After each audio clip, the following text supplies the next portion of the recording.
My name is Alicia Udaskin. I'm a career specialist in career services at JVS, Jewish Vocational Service, and we're located in East Orange and Montclair, New Jersey. So as I always start, well, I'm going to start today by saying Shana Tova, because we just had the Jewish New Year. So I wanted to everybody who observes, I wanted to say a Shana Tova, Happy New Year to everyone. A little bit about JVS. JVS was founded in 1939, and we help people who are facing obstacles to employment overcome those obstacles, and we help them get back on their feet and help them get jobs. Our JobSeekers program, which this webinar series is part of, is fully funded by the Jewish Federation of Greater Metro West and by Project M, and we thank them both so much for their support. This morning, I'm really excited to welcome our guest speaker, Gail Tilstra. Gail enjoyed a career as an accomplished human resources professional in the banking industry. After transitioning from banking, Gail became an instructor for the Financial Leaders Institute, where she shares her extensive expertise with banking professionals. She was responsible for creating and facilitating programs focused on leadership development, performance management, team building, behavioral interviewing, and onboarding.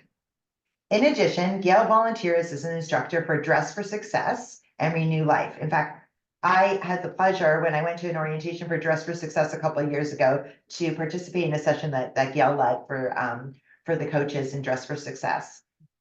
There, she facilitates workshops on resume development, interview skills, and change management strategies.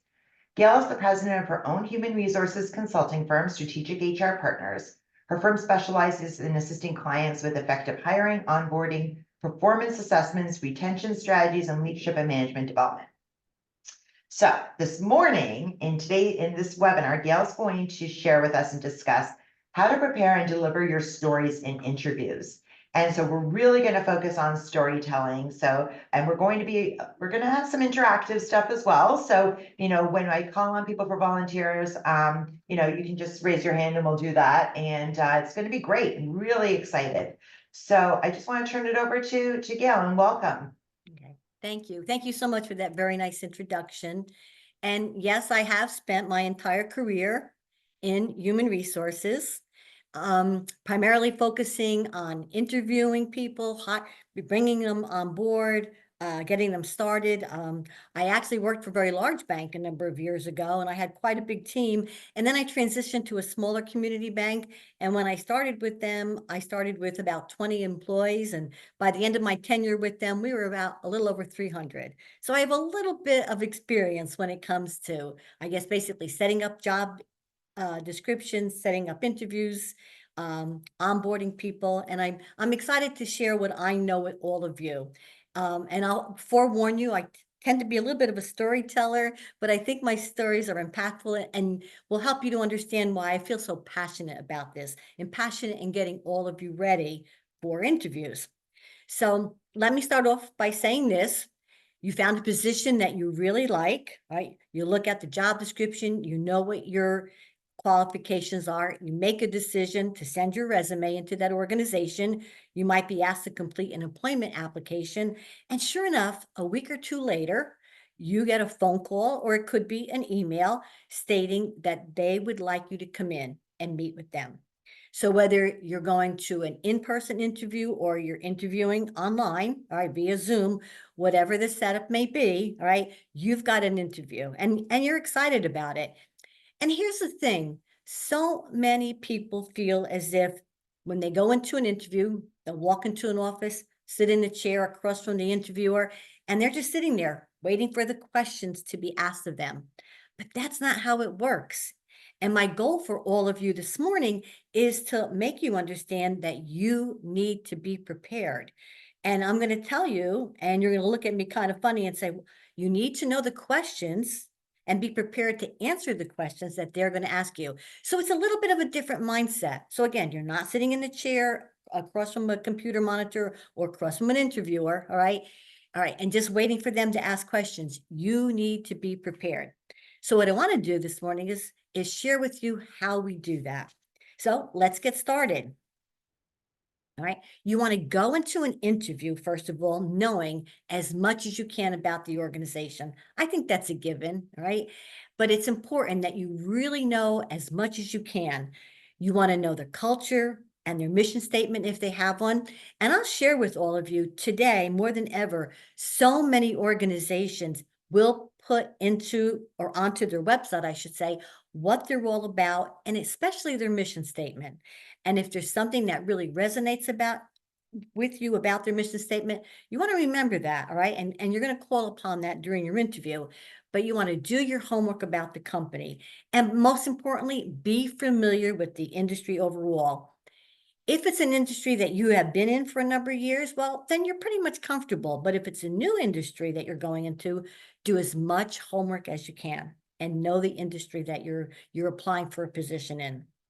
So Then I Gail, recommend, yes, Gail, may I please just interject for a second of back to course. the last slide? So part of, getting to know about the company, like Gail mentioned, is go on their website to learn about them. But the other thing that you can do that will even make you a stronger candidate and better in the interview is Google the company's name. I've had clients who were going for an interview. We Googled the company's name and they found out that they were acquired, or they purchased another division or something that was in the news. And you could see press releases to understand topical what's going on with the company. Another thing, and this happened to me personally in my very early, like before my first job. By the way, I did not get this job that I'm telling you the story about. I went in for an interview, and and it was through a connection. So I thought, oh, okay. So I prepared about the company, and the person who interviewed me asked me to talk about the competitors. Who is the competitive set? And I completely blanked. And then I went into a tailspin. Let's put it this way. I've never gone into an interview again without researching, not just reading the company website, but also understanding, like Gail said, the landscape of the industry. It really helps you prepare, not just stories about yourself, but also that you are interested in this company and that you have taken those steps to really learn about the company. Thank you, Gail. No, thank you. That's a very, very good point. And thank you for reiterating that with all of us. Good. Then you know too, that you want to review the job description, whether, again, whether you saw it online in LinkedIn or it was on a job board, whatever the situation might be, okay? But it's important that you review the job description and basically prepare relevant examples of your achievements and experiences. And what you're going to do is you actually are going to take some time to compile the interview questions that I'm going to share with you later for each of the interviews. And most importantly, to show your interest in the position in the company. So again, you're going to take the job description, whatever the posting was, and you're going to look at your background. And basically, you're looking for connections, all right, so that you can prepare relevant examples. So again, if the position talks about being able to multitask, well, in the current position or your last position, were you a multitasker? If they talk about good customer service skills, it's important that you make the connection between your qualifications, all right, and your achievements and experiences and what they're looking for in the position you're applying to. Okay. All right. Right. Again, a lot of the questions that are going to be asked of you in an interview are going to be specific to the job for which you are being considered. So that's why, once again, let me reiterate, you're going to take the time to identify the qualities of the ideal candidate for that position by looking through the job listing for a list of qualifications. Now, even if you've been in the industry for a while, I always recommend that you take the type of position you're looking for, or that you're going to be interviewing for, I should say. And there's nothing wrong with Googling that position and look to see what the qualifications are. Again, you want to make sure that you have the background and the history that they're looking for. So again, this is all part of preparing for your interview. A lot of research before you even get in the chair, a lot of research. And then I recommend that you match your qualifications to the job. Again, you're looking for a match. So you're prepared with examples related to the experience the employer is seeking. So let's go back to what I said in the very beginning. You're not just going to sit in that chair or sit in front of that computer screen and wait for the interviewers to ask you questions. You're going to be prepared. You're going to know what your qualifications are. But most importantly, and we're going to get to this in a minute, you're going to be prepared to share those experiences and stories with your interviewer. So, how do I prepare to answer the questions interviewers are going to ask me? And again, what are they going to ask me? Well, let me share 2 areas that they will be working with you or talking to you about: hard skills versus soft skills. So most likely, right, in the beginning, recruiters will start off by asking questions that focus on hard skills. Now, hard skills are those talents and abilities that can be measured. They're usually specific to a particular job, and they can be learned either through schooling or on the job training, right?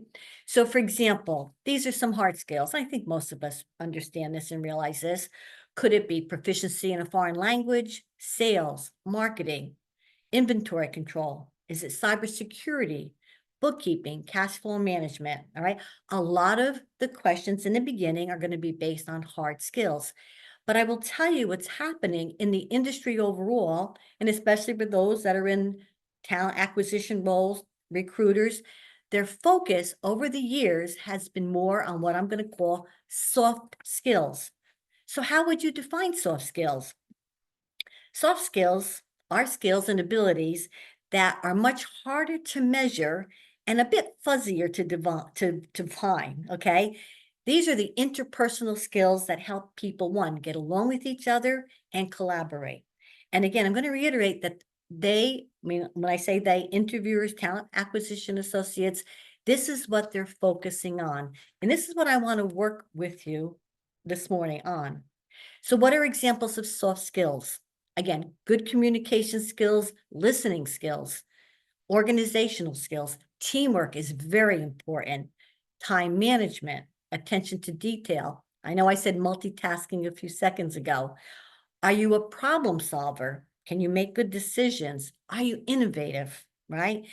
These are soft skills. And once again, this is where the concentration of questions are when it comes to interviewing candidates. So what I want to do is I want to share something with all of you.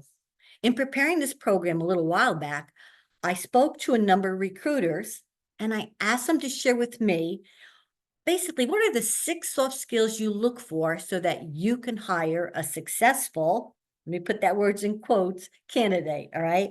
And what I want to do is I want to share this list with all of you because I really feel it's going to be beneficial and helpful to you. And then what I also want to do is I'm going to share some questions that may be asked of you. All right. So here's the 6 soft skills that many recruiters today focus on during an interview. Adaptability, that's a big one. And we all know over the past few years, especially since COVID, being adaptable, being flexible is key to anybody's success today. Culture, which I know we just spoke about a few minutes ago. Collaboration. Are you a team player? Do you get along well with others? Do you rather work by yourself or do you like to work with others? Leadership. And even if you say, Gail, I'm not looking for a position in supervision or management, leadership is a big question. And I'm going to share some questions with you and you'll understand why I say that. Growth potential. All right. Are you looking for more? And I can't imagine there aren't too many people out there today that when they look for a position, they're also looking for the opportunity to get ahead within the organization, to move ahead in the job role they're in. And most importantly, prioritization. Can you prioritize? Do you know what needs to be done first, second, and third? So again, these are the 6 soft skills that many, I'm going to say managers, interviewers, talent acquisition people focus on today. So what I want to do first, though, before I introduce some of the questions that go along with those soft skills, I want to talk about behavioral interview questions. But I want to share a story with you, so have some patience with me, because I want you to understand how I got into behavioral interviewing. And then I want you to understand why I feel it's so important and share what I know with all of you to make you more successful at the interviews that you participate in. So at the last organization I worked for a really great, strong community bank up in North Jersey. And I was asked to put together a job description and go ahead and do the process of hiring a chief operating officer. So again, job description, I did everything I have to do, post it, talk to different recruiters, whatever it might be. And sure enough, we got quite as you can well imagine, a number of resumes came our way. We screened them. And we were able to find, I guess, a handful of good candidates. And there were 2 or 3 that really stood out for all of us. And I interviewed all of them, but there was one gentleman that I thought was a really excellent candidate. I interviewed him, and I'm going to say this. When I say he was an excellent candidate, everything on his resume was exactly what we were looking for in our job description. So after I interviewed him, I recommended our CEO interview him. And then I also recommended that our executive team interview him as well. And they did. And at the end of the whole process, everyone agreed this was the candidate we were going to hire. So we did. A couple weeks later, he was scheduled to start on a Monday, but I happened to be on vacation that week. So I knew that I had a great HR team. They'll handle the orientation. They'll start his onboarding process, and off we went. Well, sure enough, the first day he started, of course, I'm on vacation. I'm a nervous wreck that everything's going well. I call my assistant. I go, did the new guy come? And they said, yes, Gail, he's here. Everything's good. I said, okay. The next day, later in the afternoon, I got a call from my assistant, and I go, what's the matter? She goes, well, the new guy, we have some issues. I go, it's only day 2. What do you mean you have issues? So she said to me, well, he came in late today and he missed a meeting with the CEO, right? I said, okay. Now my heart is in my throat. The third day, I didn't hear anything. So I said, all right, maybe it was just a one-off. But I actually called my assistant. I said, how are things going? And she said, Gail, not too good. Right? I said, oh no, how could, and I kept thinking, how could we be so wrong? How could we be so wrong? So on Friday morning, I'll tell my story. I'm sitting on the beach because I was at my shore house on my vacation, and the CEO calls me and he goes, how are you? I said, fine. I go, what's wrong? And he goes, Gail, I had to fire the new guy. I said, you fired the new guy, right? So he said to me, Gail, I don't know. And he said, I don't know where we went wrong, but he just wasn't a right fit for us. I said, okay. He said, don't worry about it. Well, of course, yeah, don't worry about it. Of course I worried about it. So he says, we'll talk about it when you come back to work. So I will share with all of you. I'm like, how could we be so wrong, right? What did we miss during the interview process? And then I started to think about a few other people that we had hired recently. And I will tell all of you, there was a new commercial lender who basically resigned just a couple months beforehand. And she said, you know what, Gail, I'm not right for this organization. I just don't feel right here. And I started to think about all these situations. I grabbed my phone and I literally Googled interviewing skills 101. And you know what popped up? A whole litany of ideas and thoughts about behavioral interview questions. Now, I had never heard of this before, but they talked about the fact that you have to get the candidates you interview to tell you stories, to tell you about what they've done. Because, and let me say this, all right, the idea behind a behavioral interview question is that past behavior is an indicator of future behavior. So I'm like, when you think about it, it makes a lot of sense.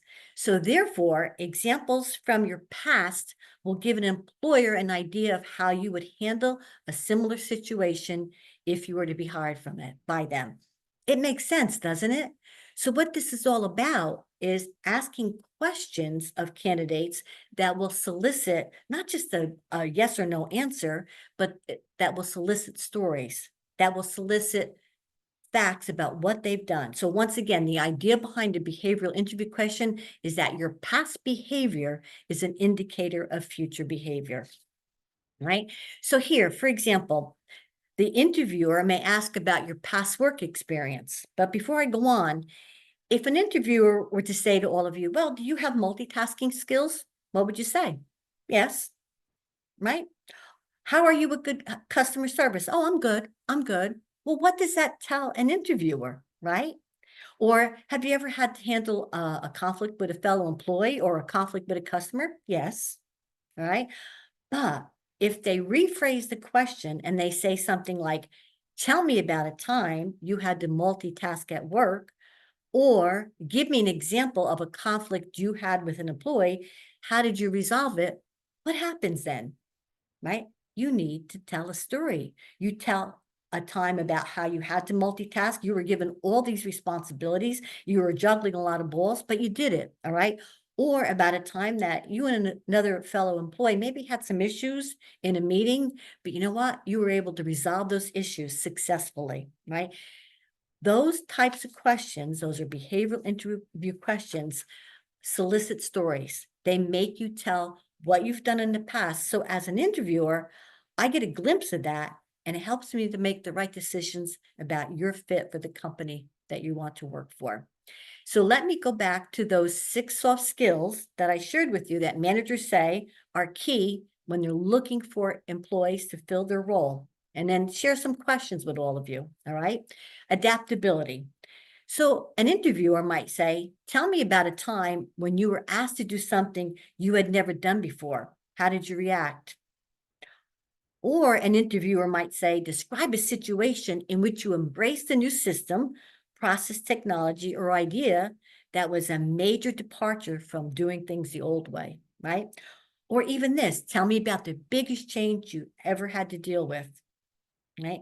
That's not a yes or no answer, is it? It's a story. It's going to make you tell that interviewer about a time that you had to deal with a very large change, or about a time that you embrace something new at your workplace, a new technology, a new system. We talked too about culture, right? So here, they might ask you, what are 3 things that are most important to you in a job? Something to think about, all right? What is most important to you? Is it growth potential? Is it education and training? All right. Could it be benefits? What is most important to you in a job? What's the most interesting thing about you that's not on your resume? Great question, right? And here's one I know a lot of interviewers ask. What would make you choose our company over others? Okay. And that goes back to what Alyssa said before in reference to competition, right? All right. Collaboration, very, very big today, more so than ever. An interviewer might say, give me an example of when you had to work with someone who was difficult to get along with. How did you handle it? It could be a customer as well. Tell me about one of your favorite experiences working with a team and the contributions you made. Right? Think about that for a minute. I bet many of you that are on with me this morning can think about times that you worked in a team environment. Or describe the best partner or supervisor you've worked with. What part of their management style appealed to you? And I will tell you that that is a question I've always asked. I've always asked my candidates, who is the best supervisor you ever worked with?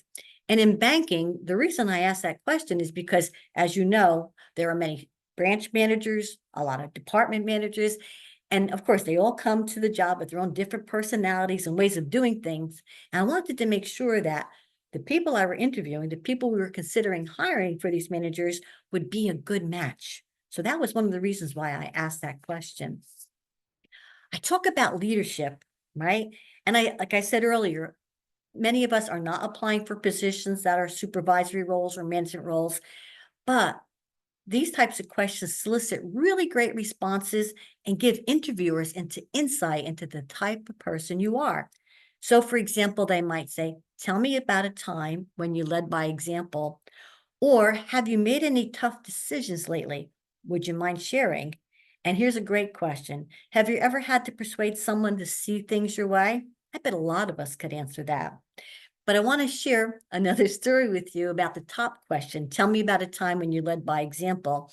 And I will tell you, when I was being interviewed by the CEO to join a small, very small community bank, I was making a big job change from a big bank to a small bank. But I think I just wanted the challenge of developing a human resources department. He asked me that question. And I shared with him a story about how I was part of a team at the larger bank I was working for that was going to be involved in a very difficult process of laying people off. And we were all together waiting for the meeting to get started. And the officer who was put in charge was head of talent and development.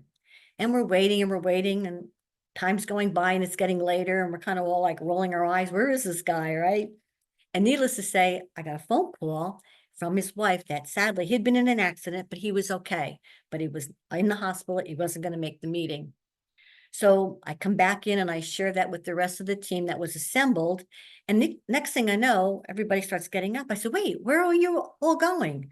So they looked at me and said, you know what? We can do this. What do you mean we can do this? If Tony's not here, I said, no, I think we can do this. So I said, let's talk about what we have to do and how we're going to break this down. And within an hour, all right, we put together a really great task force. Everybody knew you're involved in benefits, you're involved in the letters, you're involved in performance reviews, whatever it might be. And I will tell you, by default, I became head of this committee, but needless to say, we got this done. We were very successful. As difficult as a task as it was, we were able to do this for the organization I worked for. Well, I told this story to the CEO, all right, probably a little short of condensed version, all right. And again, he hired me, right? A couple of weeks later, I got a phone call and he asked me to join the bank. And a little while after that, we had lunch together. And as we're talking about the things I'd like to do, he said, I just want to share something with you. Do you remember when I asked you to tell me about a time you led by example? And I go, yes. And he goes, you shared that story with me? I said, yes. He goes, well, I was 90% sure I wanted to hire you. He goes, but that story sealed the deal. All right. So see how important stories are, right? When you share what you've done in the past, how indicative it is of what you can do for an organization in the future. Growth potential, really important question. Describe a time when you volunteered to expand your knowledge at work as opposed to being directed to do so. I'm sure many of you have asked your managers, could I attend a training program? Could I participate in this? Would you share something with me that I've never done before? I'd like to learn how to do it. Great question, great answers. Or when was the last time you asked your supervisor for feedback? All right. And here's a really big one. What's the biggest career goal you ever achieved? Right? Was it leading a task force? Was it getting promoted in a special position? Whatever it might be. And then finally, prioritization. Like, again, I'm going to go back to how what we do and how we work has changed over the past few years. But this is a question many managers do ask, many interviewers ask. Tell me about a time when you had to juggle several projects at the same time, or have you ever planned your own project? How did you organize and schedule your tasks? All right. So these are questions. And again, I'm going to preface my remarks by saying, I can't guarantee that interviewers are going to ask you each and every one of these questions. But again, they're going to ask questions that are going to make you talk to them, that are going to make you share with them. So here's the question. How do I answer these types of behavioral interview questions? So first of all, you're going to create a list of 4 to 5 key assets that make you strong for your target job, which is what I said in the beginning, right? And then what I want you to do is I want you to come up with examples from your past experiences that have helped you develop the skills and qualities needed for the job. And then finally, you're going to do this. You're going to think of a story of how you've used that strength to add value to some situation. But let me give you what I'm going to call I'm going to say it's a simple tool. I hope, Alyssa, you agree with me. All right. We call this the STAR technique. All right. It is a 4-step process for answering questions about past behaviors at work. So here's what I want to share with all of you. All right.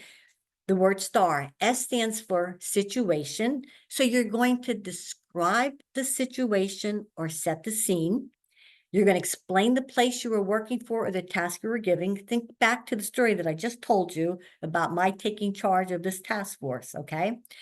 Then T stands for task, the issue or problem you were confronted with. And then the action, what did you do? All right, describe the action you took to intervene or the situation or how you solved the problem. But most importantly, this should introduce the key asset you would like to illustrate. So for me, the key asset was leadership. All right. I wanted to let the CEO I was interviewing with know that I had leadership skills, that I could step up to the plate if needed be. And then finally, the results. Describe the results your action generated. Explain how you helped solve the problem or improve the company in some way. And for everybody that I know there's a few people on that I've mentored. I saw your names that you popped up on the screen. All right. They all know that I tell them, right, that when you build a resume and when you interview, results are important, right? As an interviewer, as a human resources professional, I want to see results. Okay. I'm going to know that the steps you took ended up in saving the company money, reducing costs, whatever it might be. All right. We're very interested in results. So again, when you're setting up the questions that you think you will be asked based on your qualifications and skill set that match the job description, you want to look at the STAR technique: situation, task, action, results. And then I want to leave you with this. This is what this whole program is all about. Facts tell, but stories sell. All right. And that's important. And that's what you want to remember as you prepare to go into your interview. All right. So let me give you an example. All right. An interviewer might ask this: what would you do if an angry and dissatisfied customer confronted you?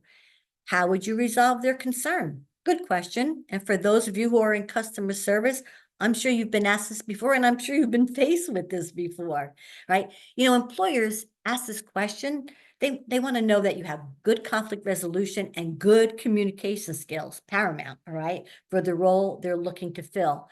So you want to use your response, you want to use your story to share your ability to be empathetic and address unexpected challenges. So one more story, and I promise you it's my last one, okay? A little while ago, I was mentoring a young woman, and she worked for an auto mechanic as a receptionist. She was going to school, going to college. She was looking to get her associate's degree in hotel management. And for her, her ideal job was to become a receptionist in a major hotel chain. And hopefully someday she wanted to be a concierge in a very large hotel. So she called me, explained to me that she did get an interview with a large hotel as a receptionist. And we started to talk a little bit about the types of questions they would be asking her. And I kept emphasizing, don't forget, they're going to be asking you a lot about your customer service, because that's what you're going to be doing. You're going to be dealing with people coming into the hotel, people upset because their keys aren't working, people upset because the food wasn't delivered, whatever it might be. The focus is really going to be on customer service. So needless to say, we prepared her for her interview. She went for her interview, and I didn't hear from her for a couple of days. And finally, one evening, she called me, right? And as we were talking, how'd it go? And she said, you were right. They did ask me a lot of questions about customer service. So I said, well, what did you say? Share some stories with me. And this is one story that she shared with the interviewer that I want to share with all of you. So of course they said, did you ever have to deal with a difficult customer? What happened? How did you resolve it? And this was her response. She said, well, as you know, I work as a receptionist for an auto mechanic. And recently I answered a call from a customer who was angry his vehicle wasn't finished. I listened to the customer's concerns and used phrases like, I completely understand your frustration. And then I took down his information and I promised to call him back. She said she went and found the technician who had been working on his car, and also heard that the problem was a little bit worse than they had anticipated, and his car was not going to be ready that afternoon. So can you imagine? She's like, I got to call this man back and tell him his car's not ready. So before I did that, though, I coordinated a loaner vehicle for the customer.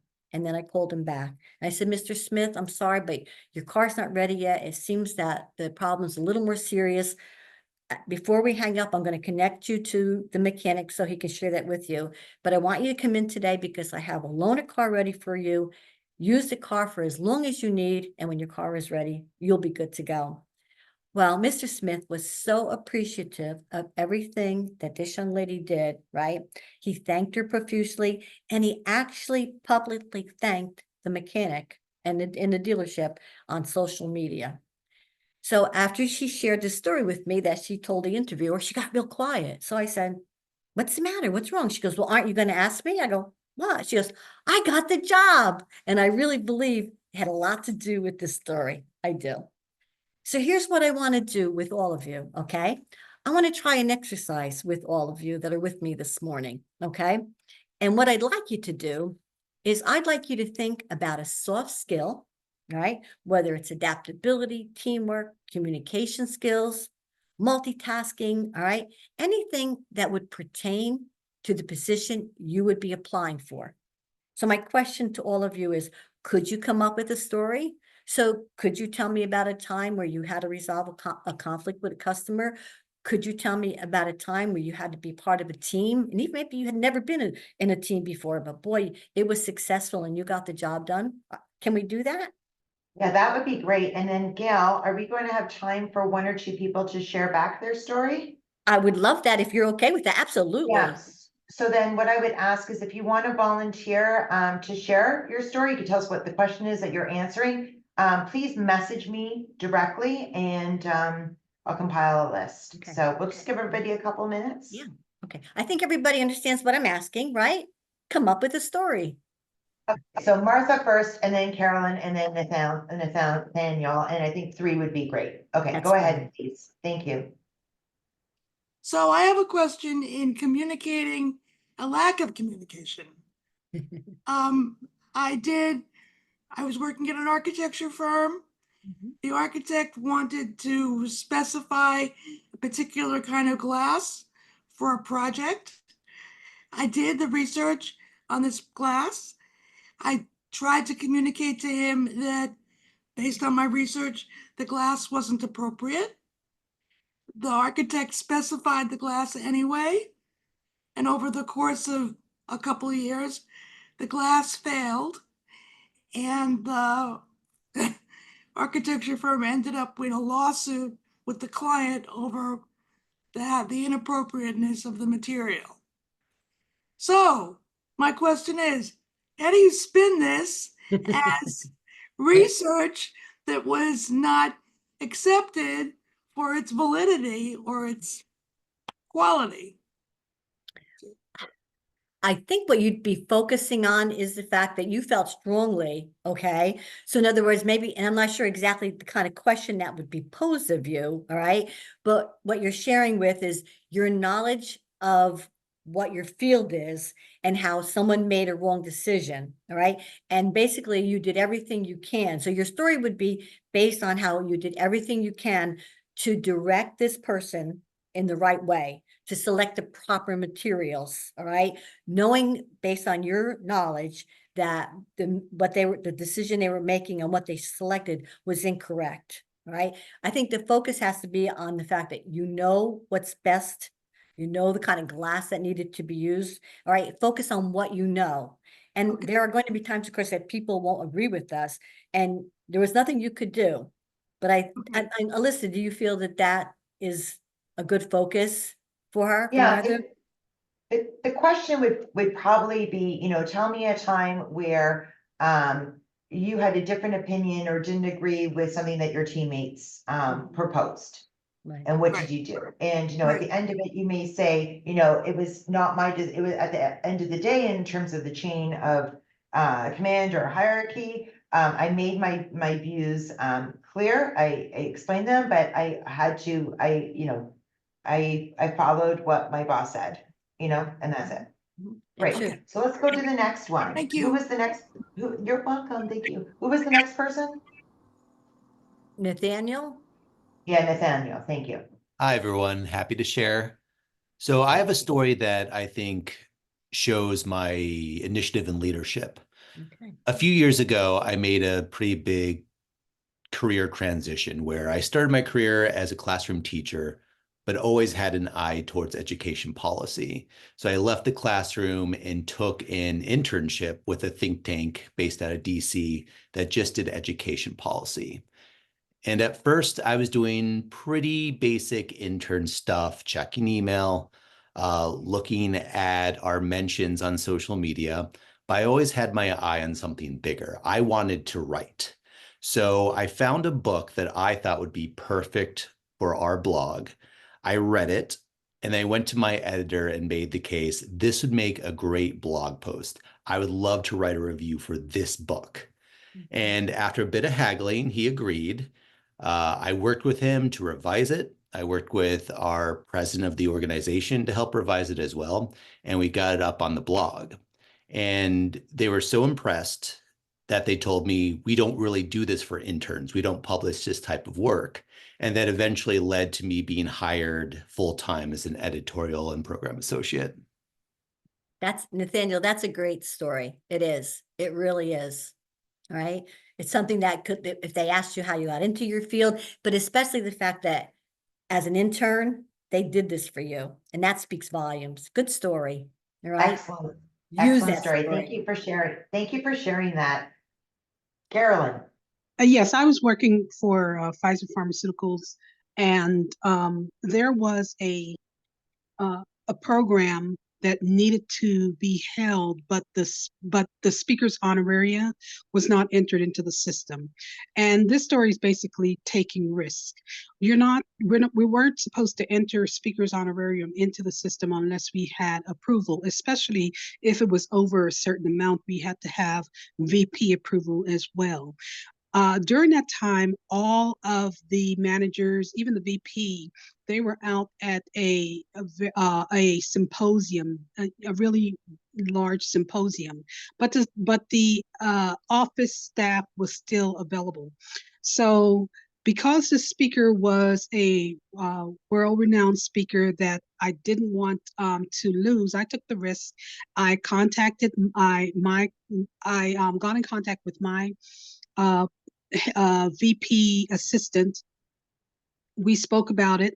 I went ahead and made the decision to approve the honoraria for the speaker, which needed VP's approval, and it was basically a risk that I took. And she went ahead and approved it in the system. However, the VP had not yet approved it. When they got back from the symposium, the VP and the regional managers and district managers all agreed that it was the best thing to do to go ahead and approve it, even though we're not supposed to, because this was a world-renowned speaker. They were trying to get for a long period of time, and it could have went a totally different way had it been, had I went ahead and approved it into the system, got the speaker set up, had him committed to a flight and everything else without getting the actual approval. But it went in my favor. I took a risk, and I think risk taking is a very important part of the job once it is combined with knowledge, and also basically just risk taking. Basically, that's my story. But Carolyn, you could use that story in a myriad ways to answer questions that interviewers will ask you. Again, earlier on, I said, did you step up and do something you've never done before? They might ask you, are you a risk taker? Tell me about a time where you made a decision that maybe was above you, but you felt it was right for the organization. So your story could be used in a myriad of different contexts, without a doubt. Okay, good story. Thank you. Okay. Can we squeeze in just one more? Gail, just one more? Okay, Yes, so of Linda, course. and then we'll carry on with the presentation. Linda, did you want to share your story? Sure. I work at Home Depot, and I have customers who come in asking a variety of questions, and it's sometimes it can get a little more involved. I had a customer who came in asking a question about a trimmer that he had just bought, and it wasn't working properly. He couldn't get the string to stay on the trimmer. And I have to admit that I don't know a lot about trimmers, just the basics. So, and unfortunately, there wasn't a coworker that might know more. Sometimes I will defer to a coworker who definitely I know knows more than I do about different matters. So I said to him, let's go to a computer and see if I could find something about the trimmer. So he told me the trimmer that he had, and I went to my go-to when I'm curious about things and don't know how something works, YouTube. So I brought up a YouTube video, and we went through it, and I was watching it, but more importantly, I wanted to know if he was getting something out of what was being explained. And I said, is this what you're looking for? And he said, yes. I mean, because he told the guy who was doing the YouTube told about something apparently that they don't tell you about on the packaging of the trimmer, a special technique that you do to keep the string on the trimmer so you can use it. So he was so thankful, he couldn't thank me enough, and he left the store knowing what he had to do, and I had a satisfied customer. Unfortunately, many times I have customers come to me and very unhappy that they're not getting answers from my fellow associates, and they come to me, and I can't tell you how many times I've gone to the computer doing research with the customer, trying to get an answer to their questions, because the most important thing to me is a satisfied customer. Absolutely. So, Linda, and again, you can use that story in a myriad of different ways, okay, by questions asked by an interviewer, good customer service skills. I love the idea that you took it one step. In other words, a question might be, have you ever gone above and beyond? Linda, you can answer that question with your story because you absolutely did. And just the fact that you put up a YouTube video and there you are, you and the customer, because you're trying to help your customer, speaks volumes for the type of customer service. So again, that story could be used in a lot of different settings. Okay. Remember that story. It's important. It's a good one. Really is. It thank really you. is. Good. Thank you all for your willingness to share your stories. But most importantly, I want to make sure you all understand how important it is to share these stories. Okay. Remember, facts tell. Yes, I have customer service skills. Yes, I've dealt with difficult customers, but stories sell. It's your stories that you tell interviewers that are going to make the difference. I'm serious. I'm going to guarantee my work, okay? I'm serious when I tell you that. That's going to make the difference, okay? Because you're going to give interviewers, talent acquisition people a lot to think about because they're going to remember those stories. They are. So good. Thank you for sharing. I hope this has been impactful to you. And now what I'd like to do is I just want to move on to a couple other areas, okay?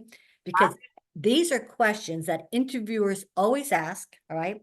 And I will tell you, they're not my favorite questions. I shared that with Alyssa the other day, but interviewers always ask them, right? One is, what would you say are your greatest strengths?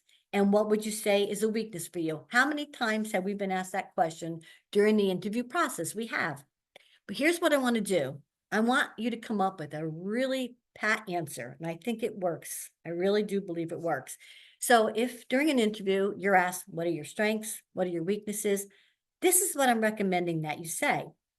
Very simply say, let me share with you what my last manager told me during my performance review are areas of work that I am doing very well in. And then I'd like to share with you areas of my work that he or she felt I could improve on. What a really nice way to answer those questions, all right?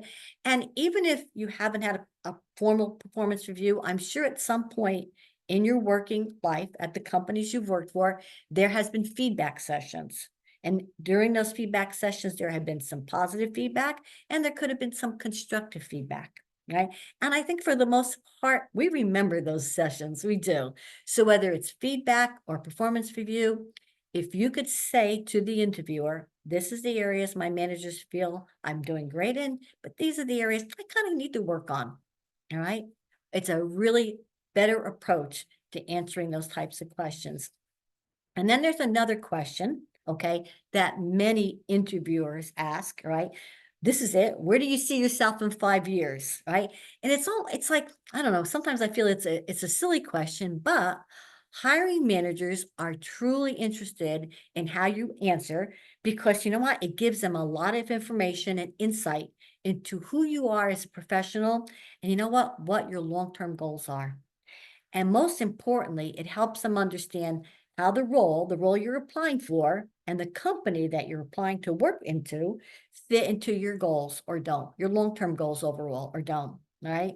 So when they say, where do you see yourself in 5 years, right? My recommendation to all of you is this: discuss how you want to learn new skills and grow professionally, especially in ways that align with the job description and the company's goals. So in other words, if they say, yeah, where do you see yourself in 5 years? Well, first of all, I want to learn this job, but then I see that there are other areas within the position that I could grow and evolve in. I understand you offer training, so I'd like to participate in that along the way, and just keep moving ahead within the organization. I don't So, Gail, recommend. Gail, Yes. yeah, I'm sorry. I have there's a question which I'm going to wait for later, but this question is relevant for right now. And I was thinking the Okay. same thing. So, the question about, where do you see yourself in 5 years, and also the question about, it's kind of related about, showing that you want to grow in the organization, things like that. That makes sense for people who are in their 20s, 30s, I would even say 40s. Okay. So 60s, let's just go straight to 60s or 50s even when, so let's just say 50s, mid 50s. Okay. But, and, I want to work for another 10 years. I want to be productive, give back, all of those things, how do you answer those types of questions? Or even if the question isn't being asked directly, it is in the back of the head of the person who's Oh, it interviewing. is. Mhm. Okay, so can you please address that? Some people ask those questions. Okay. Well, you know what you just said is a perfectly good answer. In other words, look, they if you're a good interviewer, you have a sense of how old the person is that's sitting across from you, or Yeah. how many more years they have within the workforce. But if you say, I'm looking to get into this role, I'm looking to work 10 more years, I'm looking to take what I've done in the past and just contribute to the growth of your organization, not necessarily your growth, okay? But take the knowledge and skills that I've learned over the years and apply that to this role and help your organization to grow. In other words, put the focus more on the organization and not you. All right, Yeah, that and makes so sense? yeah, and so I will build on that exactly, is it doesn't become, if they ask that question or something along those lines, you turn it all about the value that you, as a seasoned, and be proud of it, as Mhm. a seasoned professional is going to bring to them. They don't have to Exactly. train you, you get up to speed, you do all these things. And you can say, I'm just from a couple of chats, I want to retire in 5 years. Mhm. Don't say I want to retire in 5 years, Steve. I mean, you say, I have 5 really solid years that I can make an impact in your organization. You want me, Mhm. right? Exactly. Because I'm going to deliver results. And then you can go into stories about your results, how you've led teams, how you've been a contributor. And you can say, I'm not looking to go from director to VP at this point in my career. I want a really solid job. I want to have a good environment. I want to work in a good culture. These, whoever's on, can we mute someone? You could talk about, by the way, it probably sounds like I'm speaking from experience how I would answer this question, perhaps. But at this point in my life, I want to have I want to be working and I want to be able to contribute, and I'm the right person for you. And it's not about me getting to the next level, it's about me having a really good experience and delivering for you. So I'm kind of passionate about this question as I work with a lot of people who are 50 plus. Own it, be proud of everything that you don't hide it. Like you said, Gail, they're sitting across from you. They know how old Yep. you are. No, they or do. They do. Generally. They usually do. Yes. Okay. Okay. Thank you for this. No, thank you. Thank you for your contribution as well. And the only thing I'm going to say about this question is I do recommend, all right, and not necessarily when somebody says, where do you see yourself in 5 years? I've had people say, well, I want to be a vice president, all right? Or I don't recommend that you say and state specific titles you're looking for or timelines to promotions, okay? I think you focus on what Alyssa and I just spoke about. And also, again, if you're younger, okay, how you want to, first of all, learn the job that you're being hired for, okay, hopefully being hired for, and then grow within the position professionally, okay? All right. Now, the interview part, the interviewer's part, okay, asking you questions has basically come to an end. And now they say, well, do you have any questions? And first of all, I'm going to say, never say no. And I also will tell you, and this is meant to be a joke. I can't tell you how many times I said, do you have any questions? Nope. That's not an appropriate answer, okay? So I'm going to share that with all of you now because I've had it, okay? But you are going to have questions because as an interviewer, I want to hear what you have to say, not necessarily the stories, but I want to know what you want to know about us. So I'm going to share some very good questions that have been asked of interviewers over the years. You do want to ask about the history of the position. When was the position established? Or is this a new position? It's a perfectly appropriate question to ask. What are the company's values? What characteristics do you look for in your employees in order to represent those values? All right. Here's a really good question, right? You might want to ask, so what issues would I have to address immediately? All right. If you found out that this is a position that's been maybe vacant for a while, okay, they have had a hard time filling it, and you think maybe I'm the right person for it. What issues would I have to address? Another good question is, how do you define success in this role? And sometimes this is a question that could be reserved if you're doing a second interview, basically with the department manager or the department supervisor. You want to know how he or she defines success in this role. Or simply put, what benchmarks would I have to meet? Another good question is, who will I be working most closely with? Am I going to be working with you, the supervisor, with my fellow employees? Who will I be working most closely with? And you know what? And it's funny because I just had a woman I'm mentoring recently tell me she asked this question. And she said the interviewer was literally blown away, but she said, what was it about my resume that captured your interest, right? And she sort of took the interview by surprise, but he answered her and he explained to her exactly why, all right? So I'm going to ask one more question, if it's okay, Alyssa. Are there any questions that any of you can share with all of us that you've asked interviewers? That's not on my list, and I'm sure there's hundreds of them. All right. But again, I'm sure there's lots of questions. And people ask me this, can I ask about the hours? Can I ask about benefits? You know, some of the generalities of the position, and you can. And sometimes interviewers will say, well, let's wait until we get to the point where maybe we're making an offer. But if it's important to you before you leave that interview, you do have a right to ask those questions, all right? But I think overall, your questions should be more based on the position you're applying for, okay? And then save the company questions for later, right? So Gail, Yes. as people are sending us some questions, Sue actually put in the chat a question for you. Okay. Sue Sheehan, did you want to ask your question? Yes, thank you. Go ahead. I wanted to know, what if you have a whole list of questions you want to ask, but then they're all answered during the interview? I don't want to ask them again and make it sound like I wasn't listening. But So then how what do you you- say, Sue, that's a good question. What you say then is when they say, Sue, do you have any questions? And you say, you know, you did a phenomenal job of basically answering all my questions as we spoke about my work background and what you're looking for in a successful candidate. All right. So I don't. Okay. Okay. There's nothing Thank wrong. you. If you tell them that they have answered the questions you were looking to ask throughout the interview process, well, then you both have done a good job. Okay. Are you comfortable with that? Yeah, All right. sure, absolutely. Thank you. But you know what, Gail? I would just Yes. add to that, exactly to your Sure. point.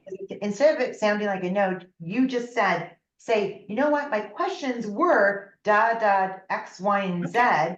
Mhm. and you answered them, All right. right? Like, Right. because to your point of not just saying no, right? Mhm. Okay, so Linda had a question related to this. Can you ever ask about salary during an interview, or it's one of those you should wait?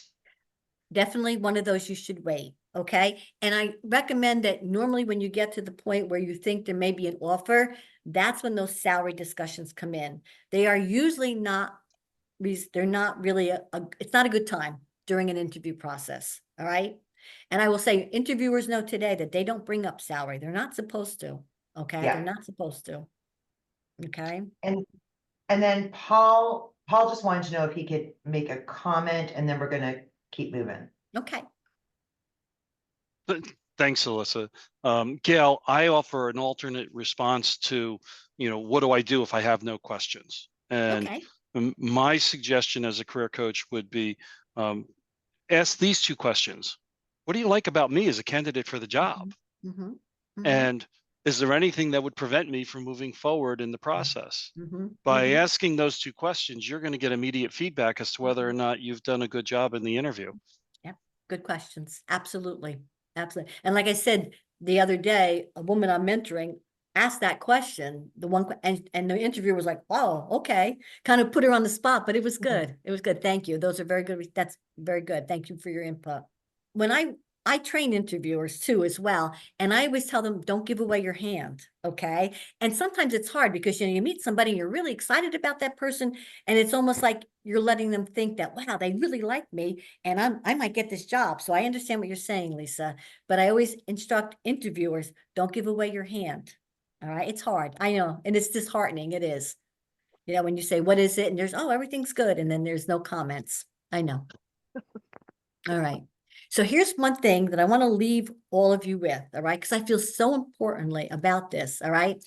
But at the end, they've asked questions, meaning the interviewers, you've asked your questions, got a lot of things answered, okay? Hopefully you've told your stories, you've made an impact.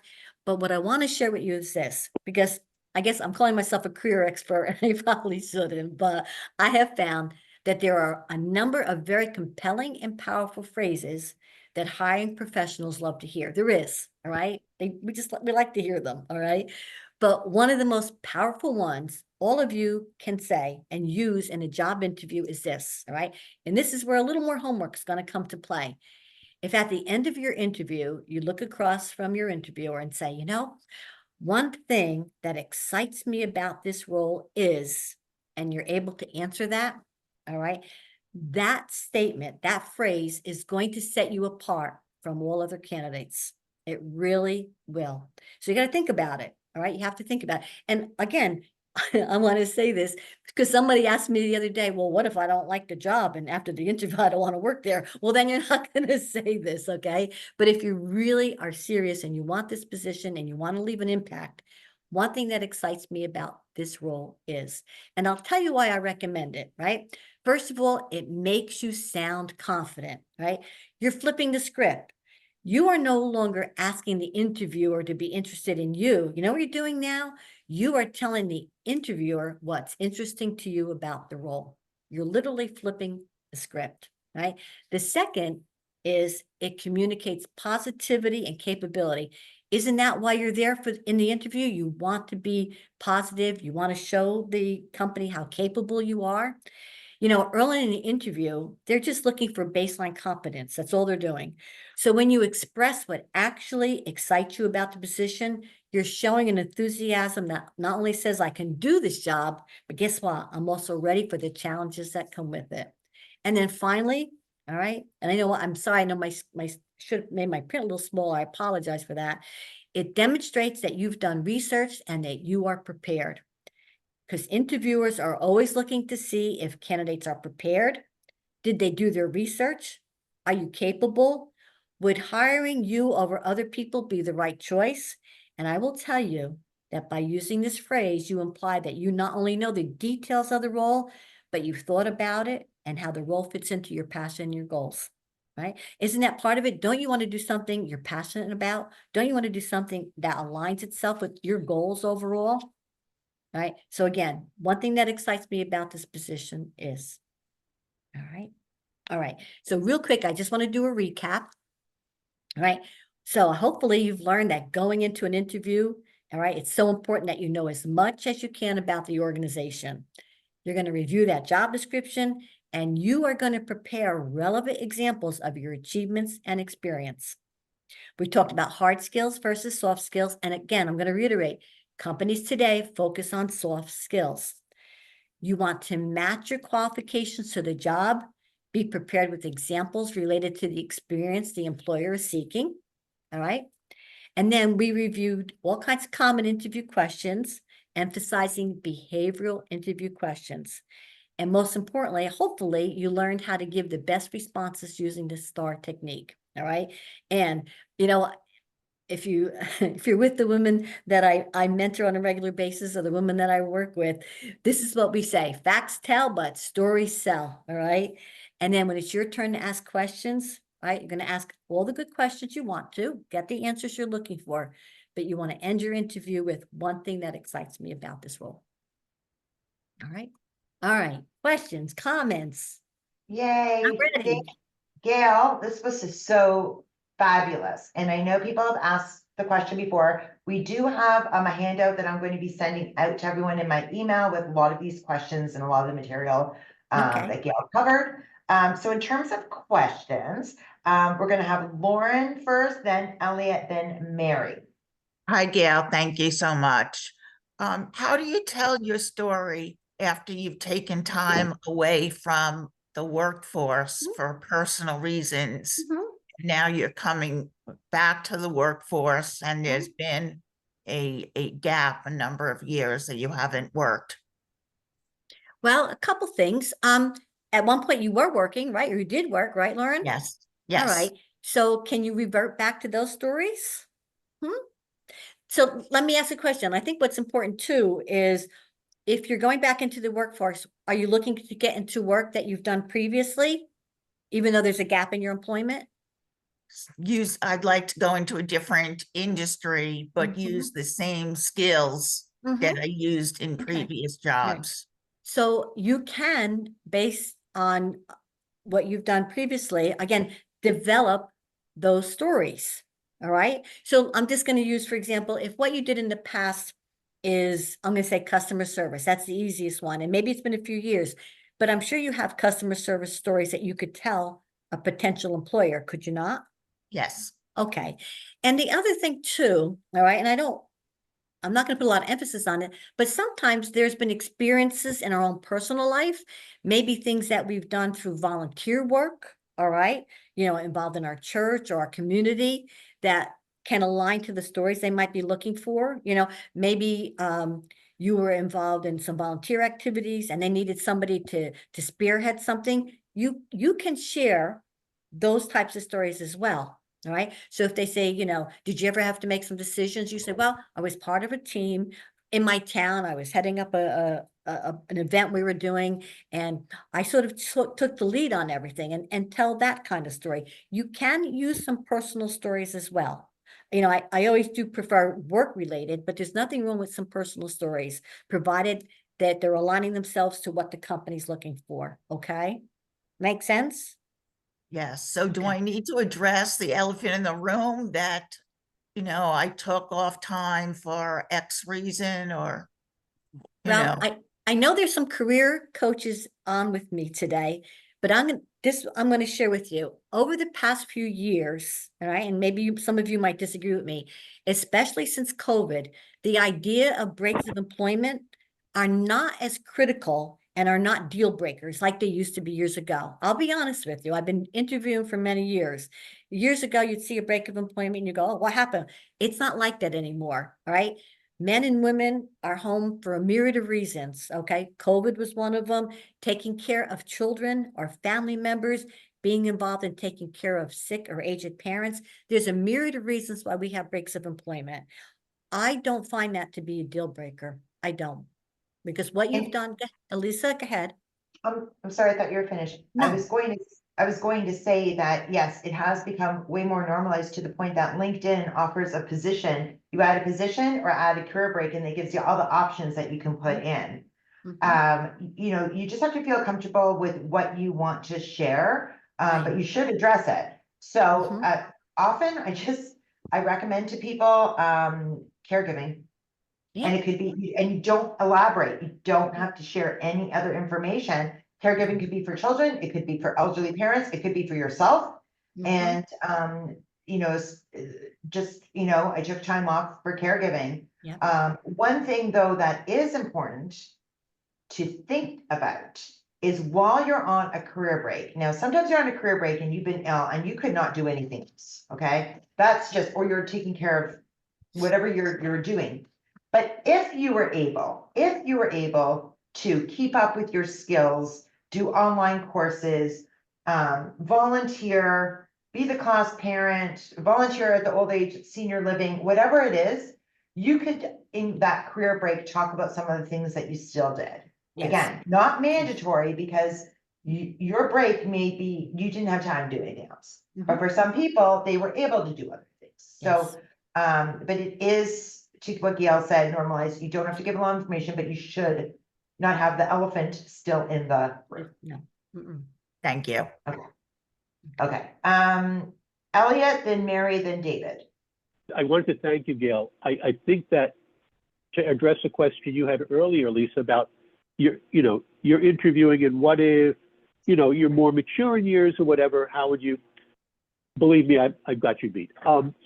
I think the one point that you had made, Gail, about the one thing that excites me, the term excites and injecting feelings into the interview, I found at the appropriate time, especially when you're asked if you have any questions, I think cuts through barriers the way nothing else can, because now you're giving them feedback. And I just found personally, it's the ideal time, if one has done their homework, to engage the interviewer in sort of a conversation, especially if you've checked on LinkedIn, you see their involvement, maybe you know people at the organization. So what their interests are, keeping it entirely professional. Now you're engaging in, I remember such and such time, by the way, do you have such and such? And now you're adding so much value, and it's coming from, you know, your heart. And most of this is sort of avoiding feelings because it's not professional. What did you do? How did you solve it? And that's fine. There's absolutely room for that. At the end of that, though, if you've been listening and whatnot, and you can do the feelings, especially if you incorporate things that just came up during the interview earlier because you were taking mental notes, I found that makes a tremendous impression on something like that. Just saying. Thank you. And you know, Elliot, you're out.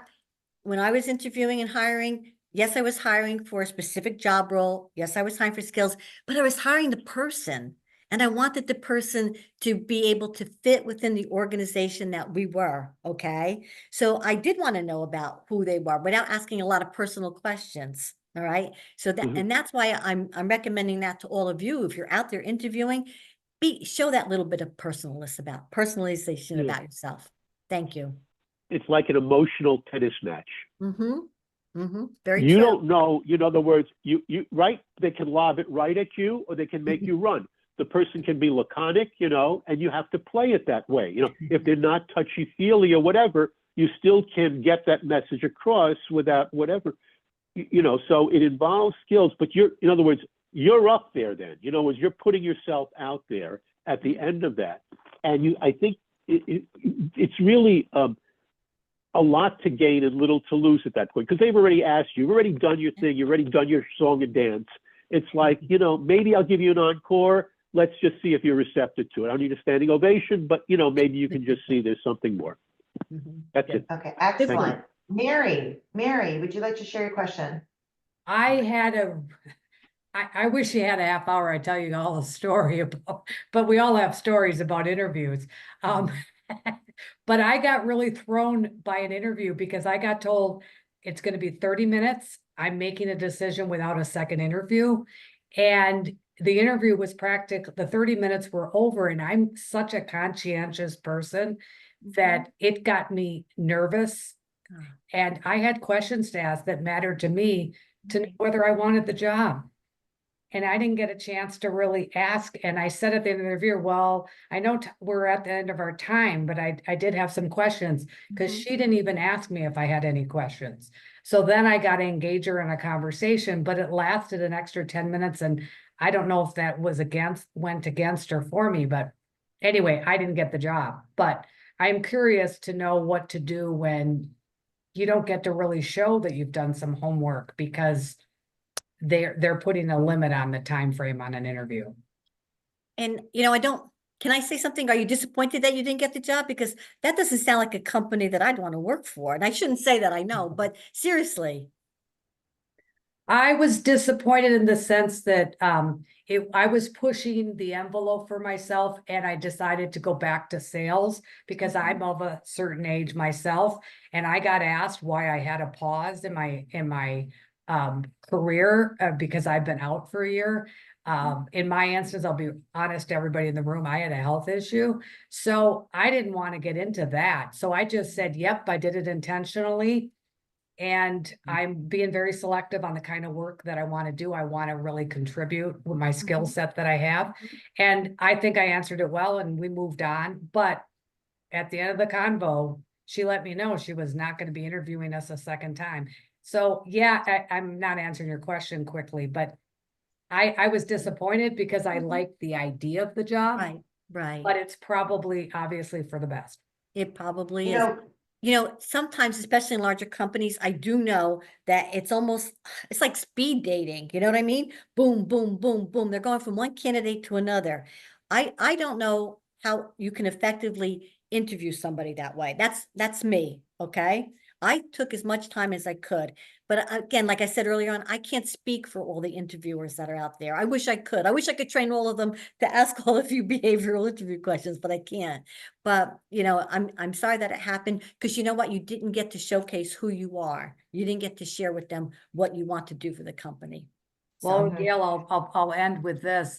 The next day, I got an email from the hospitality company that runs this particular organization saying that I wasn't going to be interviewed at all. that I hadn't, that they're sorry and they make mistakes sometimes, yada, yada. And I'm thinking, wait a minute, I just got interviewed yesterday and you're just, I applied last week. You're just getting to my application and not going to push me to the hiring manager. Well, guess what? I'm already being interviewed. So Mhm. it was kind of dysfunctional. Yes, it Yeah, was. there's a few things, like you said something in the beginning when you were sharing your story, Mary, that you were disappointed you didn't have the time to ask the questions you want to ask about the role in the company. So something that happens when you're a candidate is you sit there thinking, I need to get this job, I want to impress them, whatever, but you're interviewing them as well. But when you're in a situation when you're looking for a job, you're not feeling so secure and you're not feeling, that, you're also interviewing them, to make sure that they're a fit for you, they're a culture for you. And, that is what's happening. And there were a few red flags here, just like how Gail said, were you really disappointed? There were some red flags. And I always say that in situations like what happened in this situation with you, it's a red flag. Good, you have the experience of speaking with someone, getting it, maybe you learned a couple things of how you'd respond the next time, next interview, and you just move on, right? The other Yeah. thing is, and what Gail said, is that a lot of interviewers, unless it's like HR, but other people don't know how to interview. And not just that, but they're nervous about interviewing. And so the best thing, I think, is to try to get it going into a conversation, just like Gail was saying. If you can get it more into a conversation, because sometimes you're going to have someone in front of you who's interviewing you who really is not skilled and is nervous about interviewing as well. Good Okay, point. I think we have time for one more question. David Solomon. Thanks, You still Elisa. here? Yes, Okay. I am. So I posed the question really about storytelling itself. Some people are just better at telling stories than others. Certainly, the STAR format offers a structure for which to tell the story. But there are some people that even in that structure will just be very factual and just go straight for, here's what it was, here's what I did, and not really tell much of a story. So, and it's not really for me per se, but maybe for the others to help them. How do you help create a more interesting story? How do you learn to be that storyteller, to generate that interest, to generate that capability, that feeling that draws the listener in, the interviewer, right? Because just telling that story based upon facts is not the same thing as telling a story, right? The idea is to create something. So what is your suggestion? What do you try to tell people in order to try and create that better story? Well, thank you. That's a very good question, David. I think it boils down to practice. It does. And again, today's program is really about preparing you to tell those stories in an interview, right? And again, I can't guarantee you or share with you what I think interviewers are going to ask you, but I do know more than ever, all right? And believe me, I've done a lot of research. I've talked to a lot of interviews, not necessarily in banking, in a lot of different fields. They're concentrating today more on those soft skills, that whole list that I shared with you. So if you could build stories on those soft skills, that's important. But I think it requires some practice, and that's what you need to do. Remember what I said, you're not going to sit in a chair and just wait for them to talk to you, okay? Or ask you questions. You need to be prepared. So I will say that, again, I've had the privilege of mentoring a lot of women, all right, that are trying to get back into the workforce, and I practice with them. I say, tell your story with me. So I've also said, or tell your story to a friend, tell a story to a family member. It really boils down to practicing and just getting comfortable with it, all right? And, if you're a good interviewer too, people are going to be very nervous, all right? So, and it is hard to kind of pull out the real person during that interview. But I really believe it's about creating those stories, getting them down on paper, so to say, and then practicing them. Because I think the more you do, the better you'll get at it, really. Thank you. We're going to wrap up now. I want to thank you so much, Gail. This You're was so phenomenal. Phenomenal presentation, and I think everybody will concur that it was just excellent. I want to thank our sponsors, the Jewish Federation of Greater Metro West, and Project M, which makes this available for everyone at no charge. And our next Job Seekers webinar is Thursday, October 24th. It's going to be how to fight ageism in your job search. So Gail, thank you so much. Thank you very much. We really appreciate you. Okay, thank you. Thank you all for having me this morning. I want to wish all of you the very best of luck in your job search. Okay. And I hope, you know what they say, if a good trainer has shared one good thing with you that you've learned, and I did my job this morning. Okay. All right. Thank you for having me. Be well. Thank you.